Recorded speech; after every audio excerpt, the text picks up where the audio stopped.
The Solomon Sea erupted in towering, spiteful waves, lashing the PT-311 as she plowed through the squall-whipped darkness on February 7, 1943, with Petty Officer Second Class Raymond Kowalski gripping his twin .50 caliber machine guns while the boat slammed into yet another watery wall, salt spray cascading over the gunwale and drenching him despite his sodden rain gear.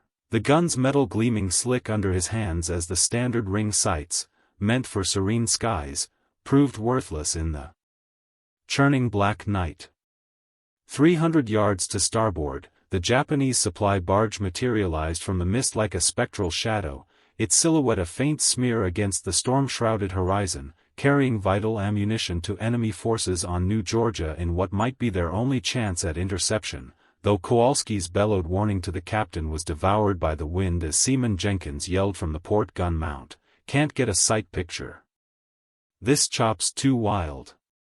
Kowalski knew the grim math all too well. Navy doctrine demanded controlled bursts, 3 to 5 rounds, meticulously sighted and timed, but in these seas, where waves hurled the boat through 5 to 15-degree pitches in erratic rhythms, precision was a cruel joke. Ammo would burn uselessly, and the barge would vanish into the gloom, so as the target began to fade, Kowalski acted on instinct. Fumbling in his pocket for the grease pencil, the waxy tool he'd used to sketch patrol routes on the chart table, and with swift, deliberate strokes, etched curved arcs onto the gun mount's housing, compensatory marks for the wave patterns he'd memorized over 2 grueling hours.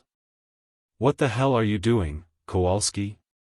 Lieutenant Thomas Carson shouted from the cockpit. "Open fire per procedure." But Kowalski was beyond orders. As the PT-311 crested the next swell, he aligned his eye not with the ring sight but along his improvised arc, leading the phantom target through the chaos, and his finger tightened on the trigger at the wave's apex, when boat and bullet would converge in lethal harmony, the .50 calibers roaring to life as tracers stitched a fiery seam through the rain. Unlike the erratic sprays from other mounts, Kowalski's rounds marched true, splintering wood and igniting panic. On the barge's deck. In seconds, he tweaked his crude system for the enemy's desperate swerve, landing blow after devastating blow, and no one in Motor Torpedo Boat Squadron 17 could have foreseen it. One gunner's field expedient, forged in desperation, would rewrite small craft gunnery doctrine across the Pacific. Born July 12, 1922, in Gloucester, Massachusetts, a gritty fishing enclave, Raymond Kowalski was the youngest of 4 sons to Polish immigrants, growing up amid the dock's clamor where he deciphered the ocean like a cryptic comic strip, his father skippering a modest trawler so that by age 10, Ray knotted lines with a sailor's finesse and forecasted gales by the gull's frantic dives, his father's creed etching deep. "The sea don't give a damn for your plans, it bows only to those who read its dance." That lesson hammered home during Ray's 12th summer, when a rogue squall ambushed their boat 20 miles offshore, and as his father wrestled the helm, young Ray, unbidden, tweaked the rigging to ride the rolls, not buck them, an act of instinct overwrought that earned his father's quiet awe, bridging their bond anew. High school unearthed Ray's prodigious spatial gifts, his math teacher scrawling in the final report. Kowalski perceives angles and trajectories innately, he intuits geometry where others grind equations, but the depression-starved dreams of college in their immigrant hearth, so Ray hauled lobster traps instead, honing his talents on the tiller, judging swells, plotting hauls through fog. Pearl Harbor's thunder on December 7, 1941, called him first among Gloucester's volunteers, his small boat savvy funneling him into the nascent PT program, and at training in Melville, Rhode Island, instructors marveled, Chief Petty Officer Williams noting, "Kowalski anticipates the deck's heave before it strikes, born to the sea, not broken by it," as he aced gunnery quals at 97%, 12 points above peers, earning a gunner's slot over engine rooms or tubes. Yet his fisherman's roots chafed against the brass. Officers from Ivy Halls and Annapolis pedigrees, like Lieutenant Carson who once swatted Ray's rough water ideas with a curt, "We'll heed the manual," sailor, penned by academy men, not bait haulers, though Ray swallowed it, his mind churning silently to distill deviations from dogma in vigilant observation. By early 1943, the Solomons seethed at war's pivot, Guadalcanal's carnage ebbing but Japan clinging fierce, threading Tokyo Express barges through night-shrouded shallows, beyond big ships' reach, to feed garrisons on New Georgia, Kolombangara, and beyond, making PT boats, those 78-foot wooden darts, the antidote, 41-knot predators packing torpedoes, depth charges, and .50 caliber nests, their survival hinging on velocity, ambush, and unerring aim since their splinter hulls offered no armor. Squadron 17, PT-311's pack, prowled from Tulagi's Spartan base through Ferguson Passage and the Slot, 12 boats dwindling to 8 by February, whittled by zeros, rust, and reefs, as monsoon peaks battered them with 30-40 knot gales and hulls groaning in force for swells, doctrine preaching burst fire restraint for fall of shot, tweaks, fine for Narragansett's millponds, folly in Solomon's murk. Commander Edwin Wilkes radioed please, gunners falter above force 4, seek heavy weather mods, only to receive the reply, adhere to OP 3004, no variances, the Admiral's rigidity, prioritizing battleships over auxiliaries, stifling ingenuity, so January's 14 contacts yielded 3 kills, after actions blaming the sea. Lieutenant J.G. Thomas Carson, 26, Annapolis-forged and Boston-bred, chafed most, having craved PTs for their feral freedom, not this leash, griping post a February 5th flop, one hand tied, rough seas own us, what's our worth? Intel lit the fuse that night, 8 barges inbound, and as PT-311 and sisters rounded Florida Island, the monsoon ambushed, erratic trades birthing confused chops, rain veiling to 500 yards, spray fouling radars. By 2100, escorts peeled off for engine woes, stranding Carson solo, yet he pressed on, Sector Charlie till midnight, relieve if clear. Kowalski, lashed to his mount with ribs chafed raw and eyes stinging under goggles, clocked the wave's hidden cadence, for fishing years whispering that chaos conceals rhythm, doctrine ignoring it while he wouldn't. At 22:17, the call came, 3 barges southeast, 6 miles out, Carson flogging the throttles as screws cavitated in 20-degree heels, Kowalski rehearsing vectors mentally, sights lied, motion was truth. At 22:41, contact, 035, small vessel. The barge loomed perpendicular, torpedoes bulking in the slop, so guns it was, commence firing. Rain sheeted like shrapnel as Kowalski locked on the barge, a void in the void, lightning flashed, Pierce firing by book in fleeting alignments and aborted bursts, tracers scattering wide as the sea mocked them.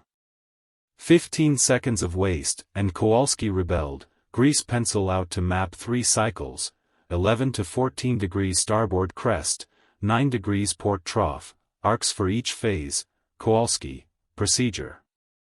Carson barked, yet cresting next, Ray traced his lead line, firing at 70% roll, rounds vectored by hull sway converging as splinters flew and deck shadows scattered, iterating with new curves for jinx and sea state shifts to build a lethal cadence, track, burst, refine. Jesus, XO Phillips breathed, peering, he's dancing with the roll. The barge veered, flames blooming from fuel drums to limn 2 more shadows at 400 yards, targets, 040. Carson pivoting, watch Kowalski, adapt.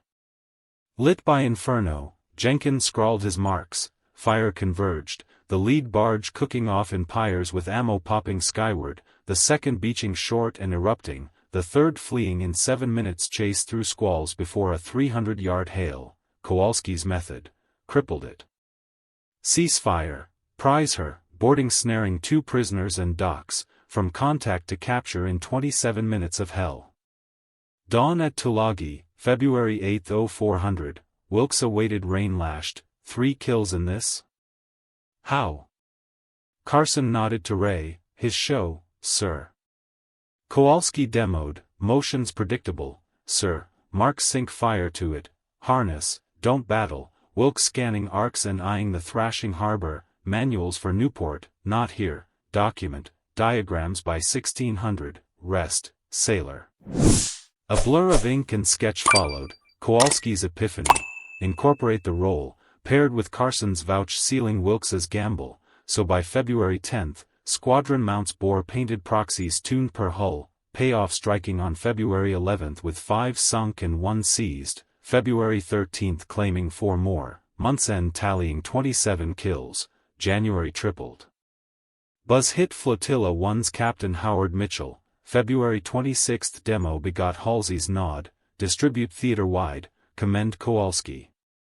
Enlisted Alchemy raced up, March sinking Solomon squadrons, April reaching Bismarck/New Guinea, simplicity, no gizmos, just paint and poise, trumping Lab's Euro dreams. Ray balked fame, demurring to Yank scribe, Fisherman's fix, but the May 43 piece, Fisherman's son schools Navy, rippled fleet-wide, MOH hero John Bulkeley yanking him stateside May 25, Wizard to San Diego, train the trick. Shock, just lines, sir, Carson countering, 300% edge, lives saved, war shortened. Homeward via Noumea, Pearl, Ray landed June 12 at North Island, brought the pencil, jested Lieutenant James Forstall, 6 weeks refining arcs to doctrine, intuitive, scalable, Bulkeley's July memo hailing, empowers the eye over engines, deploy now. August crowned Melville's curriculum with Kowalski wave synchronized firing, new hulls, PT 437 on, shipping pre-marked in white/yellow/red curves for states and ranges. Nimitz pinned Ray's Bronze Star August 17, frontline genius, not ivory towers, lives spared, foes crushed, Ray replying, fisherman who read boats, credit to the crews. September saw him instructing at Melville, Gloucester near, shaping waves of gunners till 45. Kowalski's arcs conquered typhoons, Ormoc Bay 44 downing 17 barges, Lingayen 45 aiding surf support, adapting to Coast Guard cutters, Higgins boats, even DE twins, OP 3004A's 45 chapter a full Kowalski cannon. VJ Day spared his Japan hop, discharge as CPO in November 45, Tulagi, his trawler, plying New England 37 years while crewing vets, modest to the marrow as Sun's metal query drew, lines for straighter shots, heroes died.